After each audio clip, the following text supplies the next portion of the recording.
Hello, good day and God bless everyone, especially to my beloved instructor, Sir Neil Smart. Good day to you, sir. So we are the fourth reporter, and for today's video, we are going to discuss about the animal production together with my group mates, Hanifa Diamla and Darlene Viterbo. So since Hanifa Diamla was already discussed the poultry raising, and now let us proceed to my assigned topic, which is breeds of swine and cattle. So shall we start? So there is no beast bred of pigs to raise. Each bred has its own strengths and weaknesses. Therefore, there is an ideal bred of a certain purpose. Good bread, when supplied with nutritious feeds and managed well, ensure maximum productivity, and there are several standard breeds of swine commonly raised in the world today. These are the lard or ham type, the bacon type, and the intermediate type. So, according to the module, that there is no perfect or there is no beast bred of pigs to raise because there are different kinds of weaknesses and strengths. But bisan sa inana, therefore, there is an ideal bred of a certain purpose. Isang tuod na sila ang mga uban ng mga baboy is na there are different kinds of weaknesses, but naadjap mapuslan jap ni sila kay naa sila purpose, and it can also supplied with nutritious feeds if you're going to manage them well to ensure or to reach the maximum productivity. So now I'm going to discuss the standard breeds of swine commonly raised in the world today. So the first one that we have is lard or ham type breads. So lard or ham type breads have thick, fat, and wide body conformation. O ang usa ka swine nga nabilong ani is ang Duroc Jersey. Duroc Jersey, the color of this pig is dark red. As you can see the picture, I already provide pictures so that we can figure out the surface or the skin of this kind of bread para di na ta maglisod. So the color of these pigs is dark red with shades golden yellow. It comes from New Jersey. So gitawag siya og Duroc Jersey because it comes from New Jersey. So the Duroc Jersey, it is good producer of milk and makes a good mother. Why? Why the Duroc Jersey makes a good mother? Because there are some swine or there are some hogs na they cannot manage well their piglets. Musugot lang sila nga mahigdaan nila ang ilahang ang ilang anak ug mahinungdan nga mamatay ug dili naay ubang mga, and there are some pigs or swine na dili sila makapatutoy ug maayo sa ilahang piglets ug maoy hinungdan nga mamatay ang ilahang piglets. But the Duroc Jersey is different. Duroc Jersey makes a good mother, and Duroc pigs are good for breeding in large part of their litter size. As you can see the body of the Duroc Jersey, it is a body conformation, have thick and wide body conformation. So while typical pigs will produce of litters of 5 to 10 piglets, but the Duroc Jersey will produce liters of 10 to 15 piglets. Wow. And there are some hog farmers, and most of the hog farmers favor Duroc Jersey because the breed constantly yields plenty, like dako siya abot kung kani ang imuhang buhion nga kinds of bread because of the high quality of meat. So dili lang siya good mother o dili lang siya makaproduce og milk o dili lang siya kanang makaproduce og 10 to 15 piglets, but the Europe Jersey has a high quality of meat. So if you're going to make a business or to raise a swine, I can recommend you this kind of breed, the Europe Jersey. Dili jud ka magmahay kay grabe ang iyahang prolific siya nga kinds of breed. Okay, next, the Hampshire. Hampshire, this pig is black with a white band. It comes from Kentucky. So, as you can see the picture, it looks smaller than other breeds because of its short leg. But the Hampshire pig has heavily muscle and lean meat. Breed is the most recorded breed of the pigs in the United States. One of the most popular pigs in America. So bisan tuod gamay siya tanawon tungod sa iyang because of its short leg, but Hampshire can produce lean meat breed, or it has a heavily muscle. Like cute siya tanawon, no, kay ang part sa iyang body kay white paingon sa front sa iyang feet. The rest sa iyang likod, the entire body is black, and also the head kanang sa iyang ulo is black. Cute siya tan-awon, og nabilong siya sa lard or ham type breeds because the Hampshire has thick, fat, and wide body conformation. And next is Poland China. Poland China, this breed comes from Ohio. It consists of various kinds such as Chester White and Berkshire. This pig is black with 6 white spots on its feet, face, and tail. It has thick, even the flesh. So the Poland China, it is a popular meat animal in South America and in the United States, particularly in the Midwest corn belt. So ganina, a while ago, akong gi-present nga picture is sa Hampshire is ang ihang body part sa iyang lawas kay white paingon sa ubos, but the Poland China is different. Like ang ihang body part sa ang white sa iyang body part is sa iyang feet ug sa iyang simod puti, ug sa the rest is black na siya. Ug kani nga Poland China na belong sa Poland China breed, na belong sa lard or ham type breeds because it has a thick, even the flesh. It can also produce meat, heavily muscle as well, and it has a thick, even the flesh, is what I've said. Okay, so the next is Spotted Poland China. Spotted Poland China, this breed is similar to the Poland China type. It is a 50% black and 50% white. So kani siya nga breed is mura gi-improve pa nila sa Poland China or ang kani nga breed mo hinungdan nga ang ilahang difference lang with that, so is ang ilahang surface sa ilahang panit.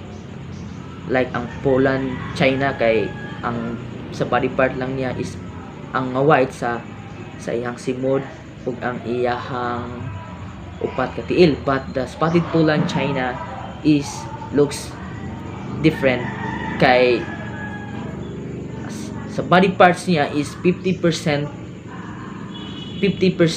black and 50% white, but the same lang sila og kanang makaproduce lang gyapon sila og good meat, and the Spotted Poland China also it has a thick and body and wide body conformation. Okay, the next The next that we have is the Chester White. Chester White, this breed comes from Pennsylvania.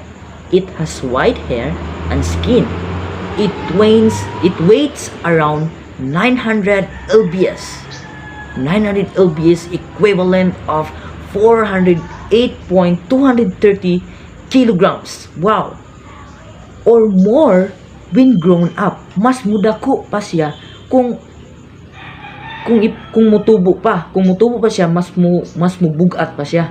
So the Chester White, the strength of the Chester White have kept their popularity with thousands of more produced. Not only are they preferred by producer, but packers prefer animals with white skin and proven to be superior in the muscle quality. So we can obviously know sa iyahang structure ani nga kinds of breed sa pagtan-aw lang nato muratag maingganyo. Okay, next is Ohio Improved Chester. This breed is similar to the Chester White in color, have good mothering ability. Like same lang gyapon sila sa Chester White, but kani siya nga breed is good mothering ability. Kibali mauni siya ang kang nagproduce og mga piglets kani nga kinds of sa Chester White. Kani nga breed mas gi-improve pa sa Ohio ang Chester White. Okay, and next that you have Hereford. Hereford, this breed comes from Missouri. It has a white head, ears, and tail. The rest of the body is light or dark red. As you can see the picture, ang color niya is naay body parts sa iyahang white o the rest is red. Cute po siya tan-aw, no? Then ang Hereford are easy to pasture. Easy to pasture but also gain efficient. Many advantages to meat quality, especially the pork balls which produce a darker red meat. So ang mga hog farmers ganahan sad sila aning kinds of breeds which is ang Hereford kay especially sa ilahang pork which produce a darker red meat. Mo-produce siya o kana bitaw sa iyahang meat like murag red bitaw. Mao ni siya ang Hereford. So ang Hereford can adapt to a variety climate. So this kind of breed is very tremendous or extraordinary because maka-adapt siya og lain-lain nga climate. Ang mga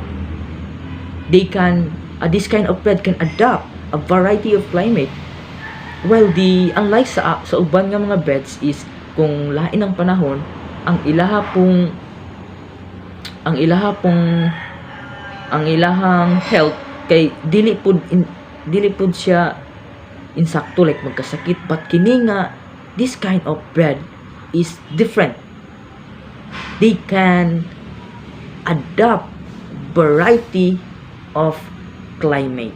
Mao nang ang ubang mga hog farmers is ganahan sa ani kay easy to pasture, dali ra siya buhion, and it can also gain efficient meat. So those are the lard or ham type breeds. So they fatten quickly if we take them efficiently. This was considered desirable for improved taste and keeping quality of the pork. And now let us proceed the second type of breeds, which is the bacon or meat type breeds. So bacon or meat type breeds have long and rounded bodies with thin fat. Okay, ang nabilong ang swine is the Yorkshire.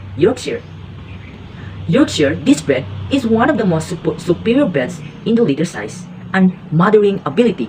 This breed is a native from northern England and mostly raised in Canada, England, Scotland, and Ireland. These pigs have white skin, as you can see the picture. So, ang Yorkshire is the most recorded bred of swine in the United States. The Yorkshire are very durable and muscular with a high proportion of lean meat and low back fat. Tungod sa iyang kagamay or kanipis nga tambok or ang fat niya, makakuan siya, nindot siya himuon og mga bacon or meat type.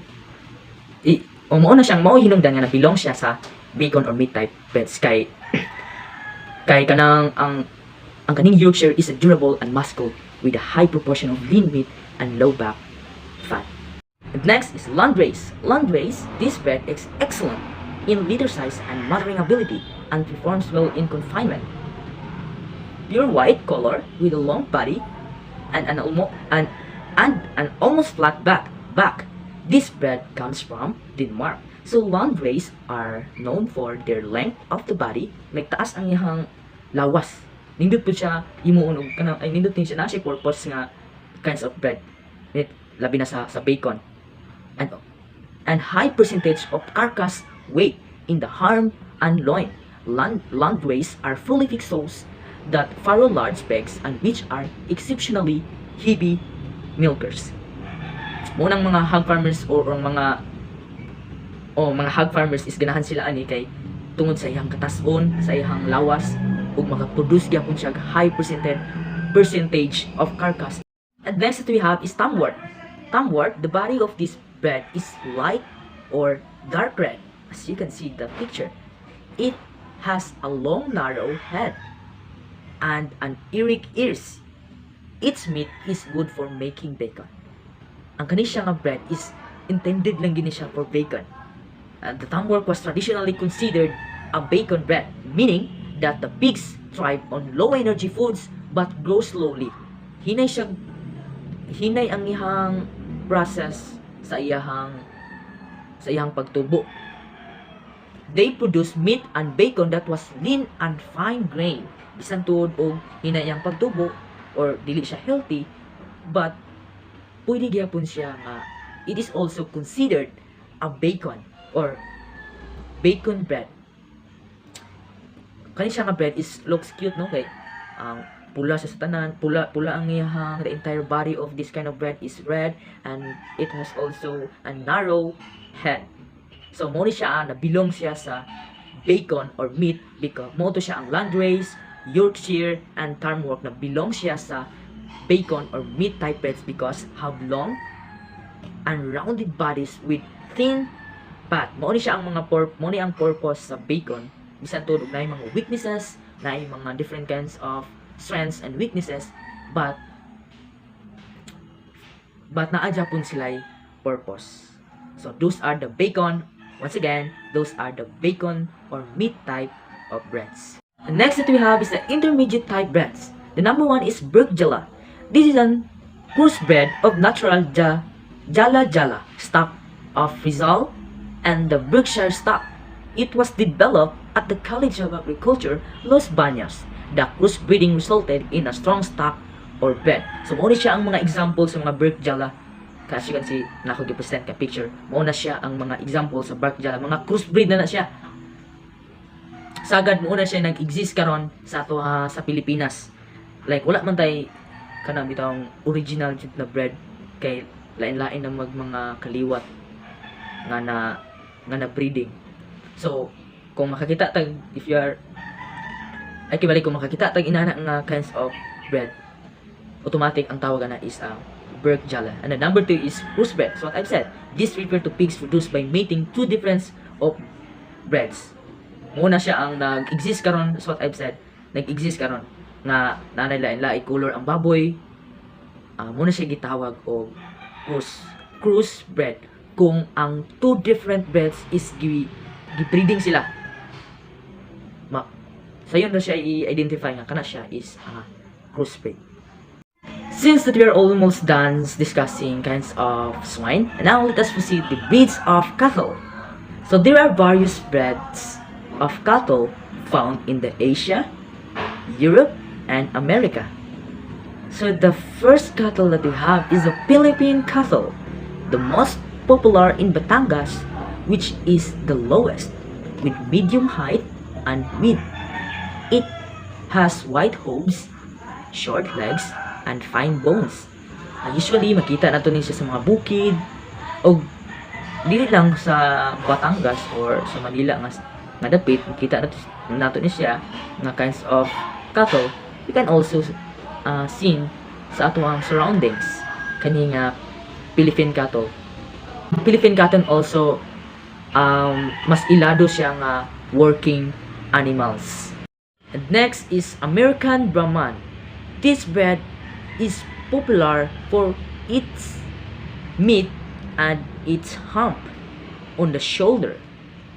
It is grayish white with low spindulous skin along the dewlap and under the throat down to its forelegs. Horn curved backward and upward. This kind of cattle looks different because the sa ihang shoulder is naay hump, pero sagad dili na to siya makita sa Philippines. Sagad mostly sa makita nato ni siya sa American. Obvious no, kay ang iyang ngalan is American Brahman. And next is Ridge Hindi. The breed, which originated from Pakistan, is a good source of beef and milk. So this kind of breeds of cattle can produce good source of beef and milk. Unlike sa uban, there are some cattle that they can produce good source of beef, but they cannot produce good source of milk. But this kind of cattle is different. Dili lang siya makaproduce good source of beef, but the Ridge Hindi can also produce good source of milk. And there are some there are some cattle farmers prefer this kind of breed kay daghan siyang purpose ba? Daghan siyang purpose. Kaproduce siya o kaning, as what I've said, beef, good source of beef, and also milk. And next is Nilor. This breed of cattle is good source of meat. It can be trained as a working animals because it is strong and active. The color ranges from gray to white with black swat. So kaning kinds of this kind of breed can also produce good source of meat. Pwede siya nga ma-train, dali ra siyang tudloan para mahimo siyang working animals because it is strong and active. Unlike sa uban nga cattle kay luya, labi nagmainitan siya, dili siya kanang dali ra siyang maluya ug dili siya pwede nga mahimong working animals. But this kind of breed of cattle is very interesting. Makaproduce a good source of meat, and it can also train as a working animals because of its strong and active. And next is Santa Gertrudis. This is an important breed that can adapt to the hot climate of our country. They are prolific like the native cattle. Like this kind of breed is very important, very expensive when it comes of their meat. And also this kind of cattle is different because it can adapt hot climate of our country. The same sa katong sa hog or sa swine, ang katong Hereford. It is easy to pasture and also can also adapt a variety of climate. Same sila, parehas sila color, red. So they are prolific like the native cattle. Mostly of the cattle, which is the native cattle, is very prolific and very expensive and imported. So if you're going to raise a business, or as what I've said, sa atoang ganina nga gidiscuss sa swine, o maghimo tag business of like sa cattle, o magbuhi ta cattle, I can recommend you this kind of cattle, or this kind of breeds of cattle, the Santa Gertrudis. Once again, this is an imported breed that can adapt to the hot climate of our country, and they are prolific like the native cattle. The last one is Ter Parker. Ter Parker, this breed of cattle is raised for daily purposes and used as a working animals. It grayish or white color and small horns. So sagad jud ang gamit jud ani nga kinds of breed is raised for daily purposes, as what the module says, as used a working animals. And that's all for today. We are now educated about the types of breeds of swine and cattle, and I hope that you have learned something to my report. That's all, and God bless everyone.